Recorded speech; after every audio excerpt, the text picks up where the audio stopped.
Hello, BookTube. I've got a tag for you on this Tag Tuesday. It's it's something called the Reader's Profile tag. It was created by Hillary, and I was tagged by Pat. And I'll leave a link to both their channels down below.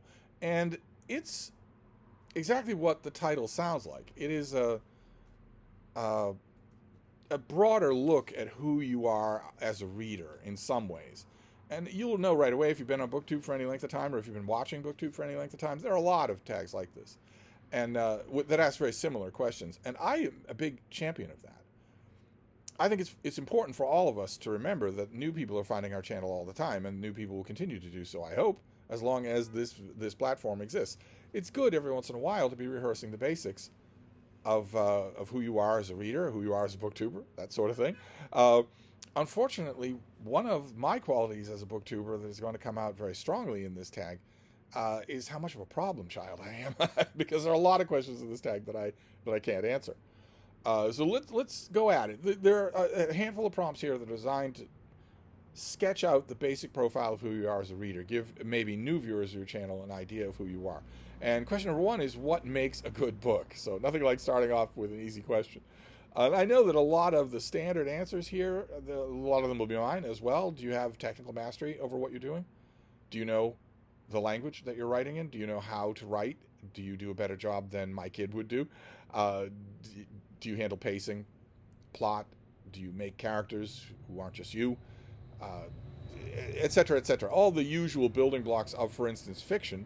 And then when it comes to nonfiction, how competent are you? How well do you know your subject? Are you writing a book about sperm whales without knowing anything about sperm whales, without having read anything more than the Wikipedia entry on sperm whales? All those components definitely go into what makes a good book, and I value all of them. I think all of them are important in their own way. But for me, the most important thing spreads across all the genres. It spreads from fiction to nonfiction. For me, the author has to mean it. Sincerity is important to me. Even if what they're sincerely doing is sincerely writing a terrible story, sincerely writing garbage, sincerely writing something just to titillate, sincerely writing porn. It's entirely possible. It's all, to me, a matter of, are you doing this because you think you're God's gift to creation? Are you doing this out of condescension because you went to Yaddo and I didn't? Or are you doing this because you mean it? Are you doing this because you mean it? Now, that opens up an obvious question about a whole range of books that were written, just pounded away on the word processor or the electric typewriter or the laptop or the manual typewriter for money, where you absolutely don't mean any of it. And I think I need not dwell much on that kind of writing, because we're about to spend a whole month talking about that kind of writing for Garbagus. But even there, I think you can tell the difference between garbage writing where the author's heart is in it and garbage writing where it isn't. But leaving aside garbage for the moment, which is tough to do because it's 90% of all books, I want sincerity from the author. I don't need their narrator to be reliable. I don't need their purpose to be dramatic instead of comedic, but I need them to mean it. And the only reason that I put so much emphasis on this right out of the starting gate for this tag is because that quality in the 21st century seems more and more negotiable. It seems more and more up for grabs. Lately, anyway, for the first 25 years of the 21st century, that quality seems, a lot of young writers seem almost embarrassed by it. They don't want to do it. They don't want to be suspected of it. They don't want to be suspected of sincerity. They're okay with being suspected of ambition or greed or lust, but they don't want to be suspected of sincerity. That's so grandfatherly, and I disagree with that completely. You are here to care. You are here to care about things. If you go through your life posing and not caring, valuing not caring, then your last 10 minutes on Earth, the last 10 minutes of your life are going to be utterly, cryingly miserable, and they'll deserve it. They'll deserve to be. So I'm not on board with that kind of forced insincerity at all, and I see it everywhere. In what I read these days, I see it everywhere. So it's what makes the sincerity so refreshing when I come across it. So for me, that's what makes a good book, before anything else. But anyway, question number 2, what are you currently reading? Now, here is the first point in the tag where I become a problem child, because I don't do the whole currently reading thing. Usually, I don't do the whole currently reading thing. I usually read a book in one sitting. So there are books that I am about to read, and there are books that I've just read, but there are almost never any books that I am currently reading. The one exception to that rule would be the bathroom, where I have a book. I don't bring, unlike the rest of you, I don't bring electronics into the one room in the house that has standing water. I don't do that. I don't know why any of you do, but I don't do that. So I have a book in the bathroom. And that is something I am currently reading. There's no way, even at my age, there is no way I'm going to spend enough time in there to get a whole book done in one sitting, so to speak. And the book that I have in the bathroom now is something that one of you very kindly sent me. I would probably have to buy this if one of you didn't send it to me. It's the Penguin Classic volume of the first volume of Capital by Karl Marx. One of you just sent this to me. That was incredibly nice to do. Now, I put this... I finished The Killer Angels in the bathroom, so I put this on the shelf in there with an intent in mind. And it was not to read Capital by Karl Marx in this translation. This translation is by Ben Fawkes. And my plan with this Penguin volume was to read the introduction. There's a long, careful introduction here by Ernest Mandel. My plan was that I would put this in the bathroom and I would read that introduction to give me a grounding and a world and a reminder so that I could use that introduction as a sort of a ballast to move on to a new translation of Capital that is coming out in, I think, October from Princeton University Press. They're doing a new translation of this, of the first part of Capital. And I'm going to want to be all over that book. I've already read the introduction to it, but I want to be all over the idea of it. I want to feel a little bit less alienated from the whole subject before I dig right in. I've only read Capital once in my life. So that was my plan with this, was to put it in the bathroom and read the introduction, but I didn't. I didn't stick to the plan. I am reading the book. I am not reading just the introduction. I'm reading the Fawkes translation, the whole of it. And, that's for two reasons. That's for two reasons. One reason is the sop that I gave to myself, the excuse that I told myself, that you're reading the whole of the translation because you're going to read the whole of the translation of that Princeton volume and you're going to want to compare the translations. That's going to be at least part of how you assess the book, is how it compares to the last really popular translation. So that was the sop that I gave myself. That was the one reason. You know what the other one was? You know what the other reason was? It really surprised me. It's really good reading. I'd forgotten that. It's hard to read this book without a gigantic amount of ideological baggage.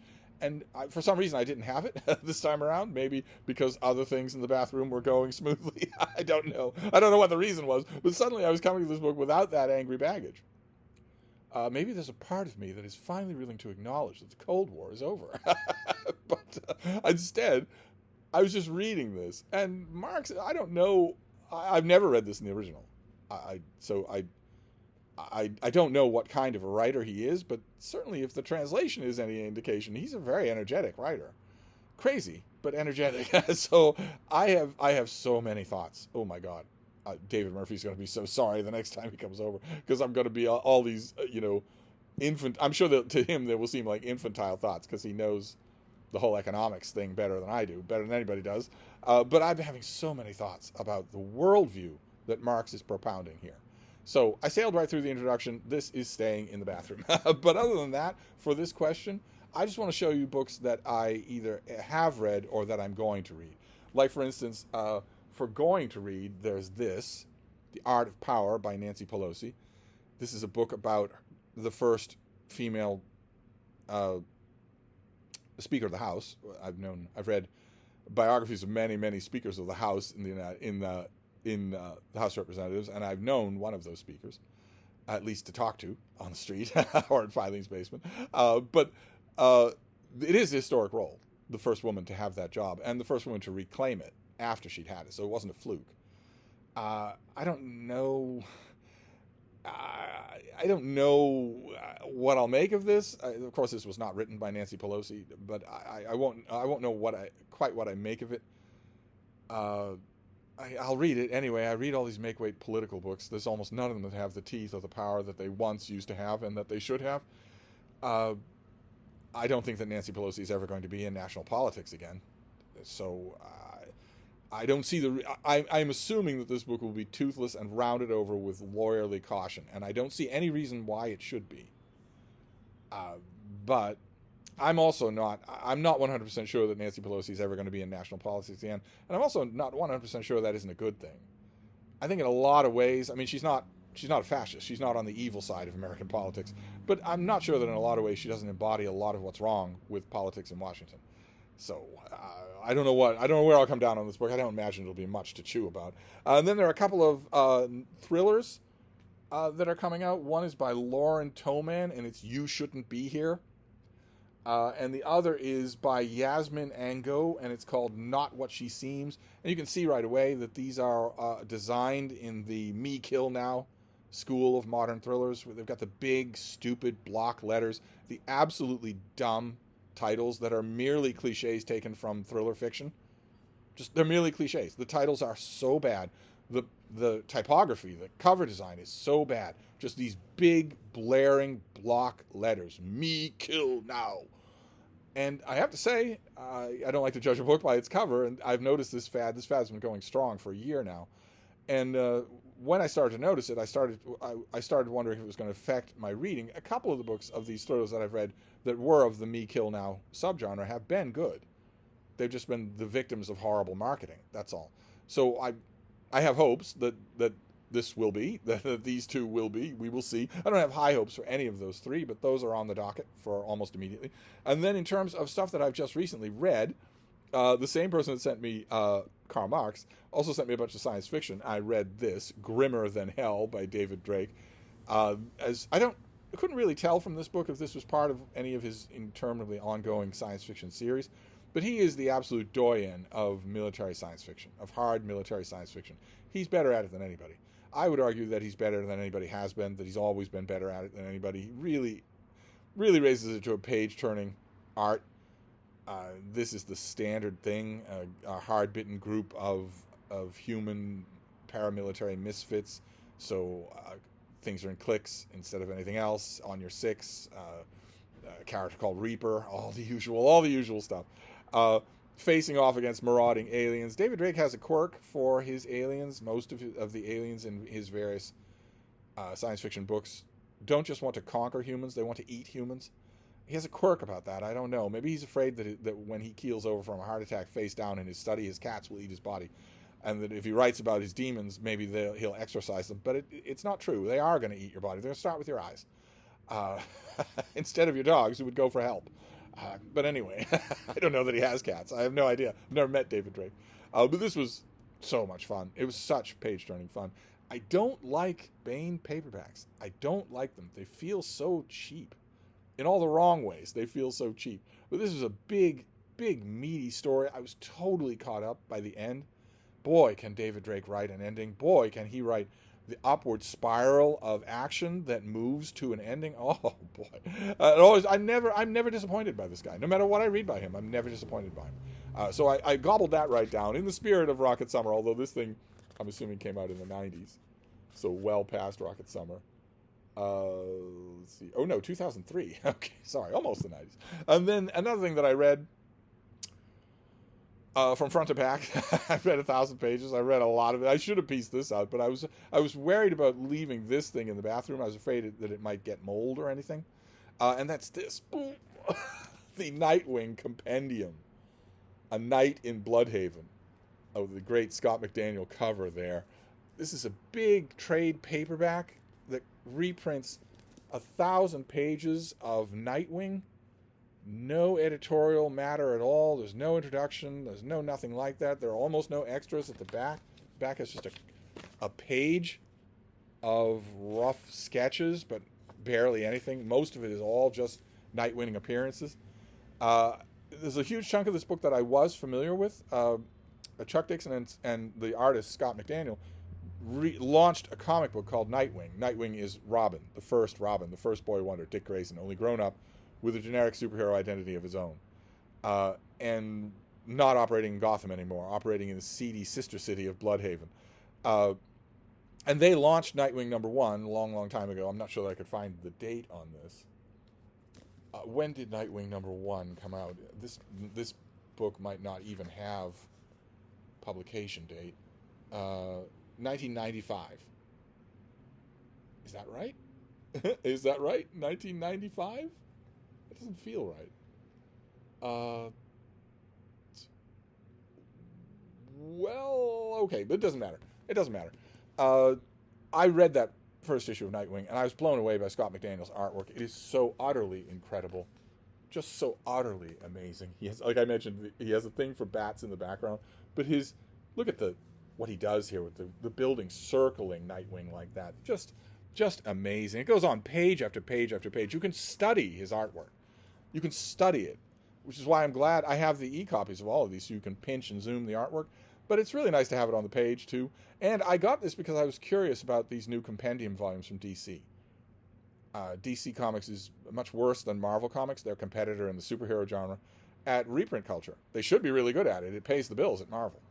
But they're really kind of scattershot at it, not particularly good. I think that message has got through, because they have a couple of reprint projects in the works. And these big compendiums are one of them.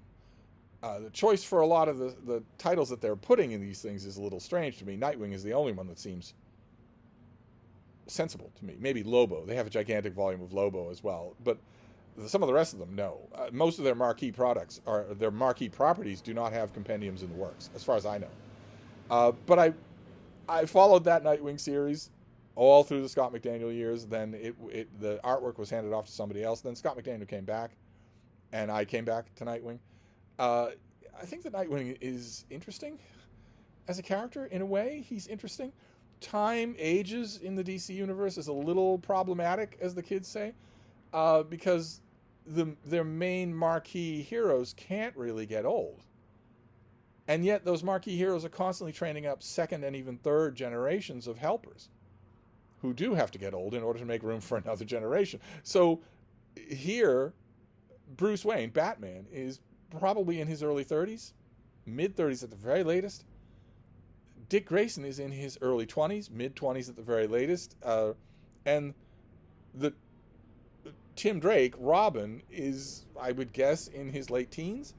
And Damian Wayne, another Robin, Bruce Wayne's son, would be younger than that by a bit. He would be around 10 or 11 or 12, something like that. And I guess they just have to stay that way unless another Robin is introduced. I don't know.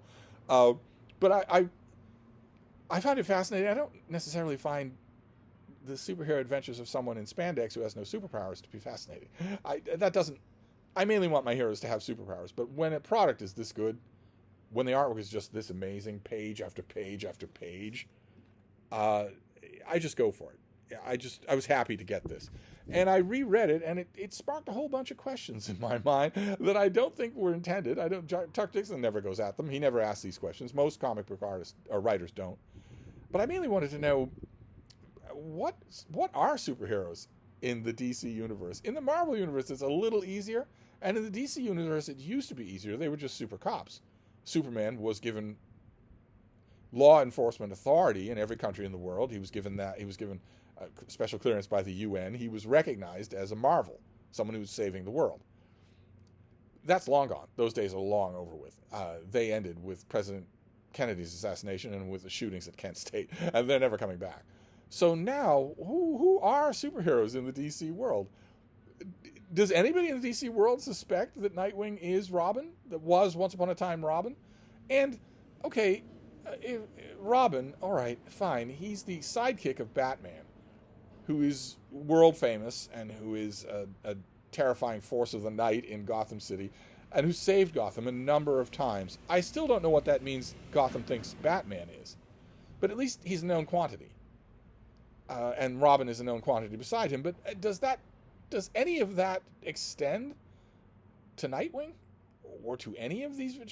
What do people in the DC universe make of the fact that in addition to cops and firemen and gangsters and whatnot, you've also got, every once in a while, these costumed people just taking the law into their own hands, causing all sorts of property damage, occasionally righting a wrong or not.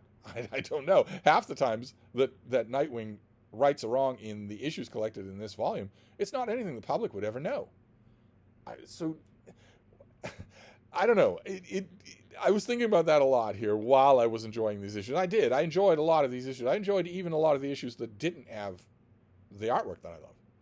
I was, by the time I got halfway through this thing, I was connected to the character and was interested in anything that was going to happen to him.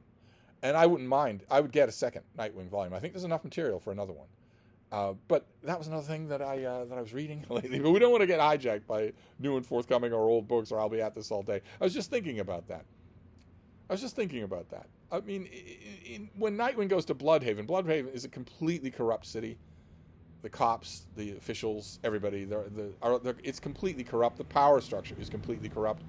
And they don't like Nightwing at all. They don't have any use for him any more than they do for anything else, any other superheroes or weird activity of any kind. But they don't ever say, well, what is he? What is going on here? They don't ever do that. It's just a normal part of life in the superhero world that I think might be handled a little bit better in Marvel than in DC. But that's a subject for an Epic Comic Book Wednesday Windfest, isn't it? So let's move on. Let's move on to another question. Number 3, what's the last book you didn't finish and why? And here's the return of the problem child. I'm going to be a problem child throughout this tag, because I don't not finish books anymore. Once upon a time, maybe I did, but I read all the time now. I don't have to parse in my reading time. I don't have to work it around a work schedule, for instance. I read all the time now. I read all day long. I read all night long. I read all the time. So, and I read really fast. So I don't stop. I don't DNF a book anymore now. I don't do it. If I'm not going to DNF, what was it called? Not What She Seems. If I'm not going to DNF this, and I'm not, then I'm not going to DNF anything. So we'll move on to the next question. Number 4, what obscure book do you wish other people would read? Again, the problem child. I don't think this way about books. I don't make blanket recommendations. There are plenty of obscure books I know that I really like. That doesn't mean I'm going to recommend them or that I want other people to read them. Maybe give them a try, but I don't. The prescriptive aspect of it just bothers me. I mean, in the 21st century, no one has ever heard, for instance, of Orlando Furioso by Ariosto, a gigantic Renaissance verse epic that I would, of course, allow people to read because I think they'd really enjoy it. I think a lot of people would really enjoy it, but would read, wish that they would read. I want to know what they like, and then I'll make my recommendations. So that doesn't help at all. Let's see if we can find another one. Number 5, what's the longest book you've ever read? I've had this question a few times before, and I don't think my answer has ever changed. I think that it is Reclaiming History by Vincent Pugliosi, who a lot of you will know as the author of Helter Skelter. He wrote a book refuting all the conspiracy theories of the JFK assassination. And it's absolutely enormous. It's 1,600 pages long. Because he refutes in detail every single conspiracy theory that he can think of. Every one that he's ever encountered. He disputes them all, works his way right down to the facts of the matter. And the book has a disc. It is a compact disc in the back that is his fully annotated, fledged out notes, some of which are 100 pages or 200 pages long on their own, some of which are whole little books of their own. I went through that disc. I've been through the book and the disc twice now. So if you didn't have the CD technology, God only knows what you would have needed to do to print Reclaiming History. That would have been part of the book. And if that were true, then this thing would be 3,500 pages long. I think it is 3,500 pages long, so I'm going to include that. Then question number 6. If you could have a dinner party with 5 fictional characters, who would they be? And it's the Return of the Problem Child, because I just don't think this way about fictional characters. I just don't. None of them are. I just don't think this. I have no idea. My mind just goes blank. I have no idea how you would even do that. It's like the question to me is like, if you had to rank the best dancers among the major fruit groups, who would they be? Pineapple, pear, banana? The question makes no sense to me at all. I don't mean to be a problem child. It just doesn't make any sense to me. So we'll move on to question number 7. 5 books you'd want if stranded on a desert island. And here I picked fairly normal ones. The King James Bible, for instance. City of God by St. Augustine. Ovid's Metamorphoses, and also Bullfinch's Mythology. And maybe the whole of the Decline and Fall of the Roman Empire. I would want largely inexhaustible books if I could get it. So I try to avoid, with a question like this, I try to avoid the usual trap that people fall into, which is to immediately suggest their favorite 250-page novel. I've seen a lot of people mention Dracula in circumstances like this, or, oh, I love Pride and Prejudice, so I'm gonna take that with me. And I want to say to people, you just don't have any idea how inexpressibly bored you would be with a thing like that after very little time, much less a lot of time. I think it's implied in a desert island question that you're going to be on the desert island for a long time. The one bratish point that I like to make when this question comes up in different tags is that I do believe I'm the only booktuber who has ever been on a desert island far away from shipping lanes with just my skiff, my dogs, and myself, and nothing anywhere around. And I guess familiarity can help a lot there, but I wouldn't pick something small. If I were stranded, I wouldn't pick something small. Then question number 8. One book you could not put down, and it's The Return of the Problem Child, because I find most books to be gripping. In the act of reading them, I find most of them to be gripping. It's an incredibly risky thing that we all do. You're plugging yourself into the mind of another person. It might look on the surface, it might look from the first 5 pages like you know pretty well that you plugged yourself into the mind of a boring person, a predictable person, but you don't know that for sure. I don't know. I have tried to describe this before on this channel. I've had a couple of people respond by saying that they don't believe it. Most people have responded by saying, oddly enough, not that they don't believe it, but on the opposite end of the spectrum, that it's why they watch this channel.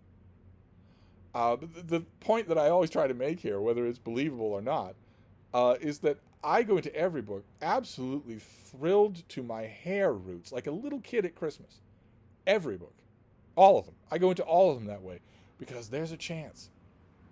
There's a chance that they will absolutely thrill me or fill me with adrenaline, outrage me, all that sort of stuff. There's a chance that that will happen with every book. So I can't put any of them down at first. So that doesn't really help any.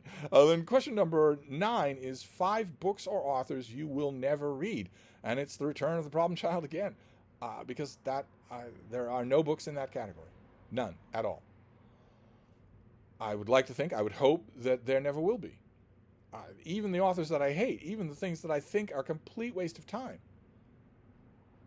If a publisher comes out with a 50th or 70th anniversary edition of that crappy author's crappy book, I will probably read it. I'll probably read it again, and I will be eager.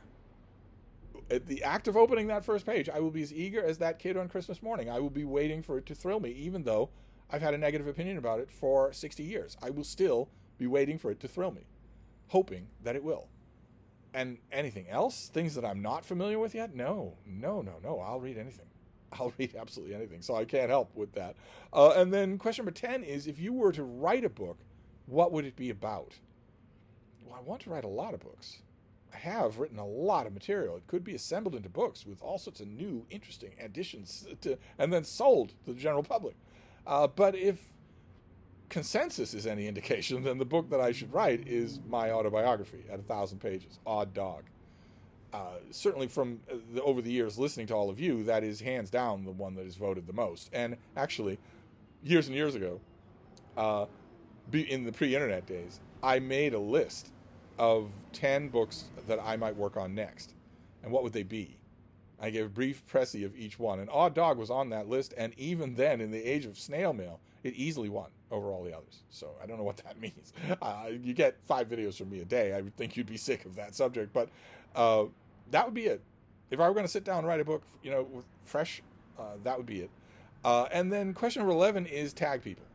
And I don't know who has done this. I don't know who wants to do this. I don't know who is willing to be tagged by me. Since I'm persona non grata on BookTube, I am an outcast, a leper, a pariah. And I also don't know how many booktubers have what I consider to be the erroneous idea that if a tag seems familiar, if you feel like you've gone over this ground before, you shouldn't do it again. I think that's a mistake. We should be regularly introducing ourselves to our to our viewers. So I don't know any of those things. Those are all X factors for me. So if you're watching this, you have a BookTube channel, you want to do a tag, this is a good one. I strongly urge you to do it. I will watch with great interest. So there you go. That is the reader's profile tag. And I'll leave all the appropriate links down below. But I'll wrap this up for now. That's it for Tag Tuesday, and I'll be back. Thank you, BookTube.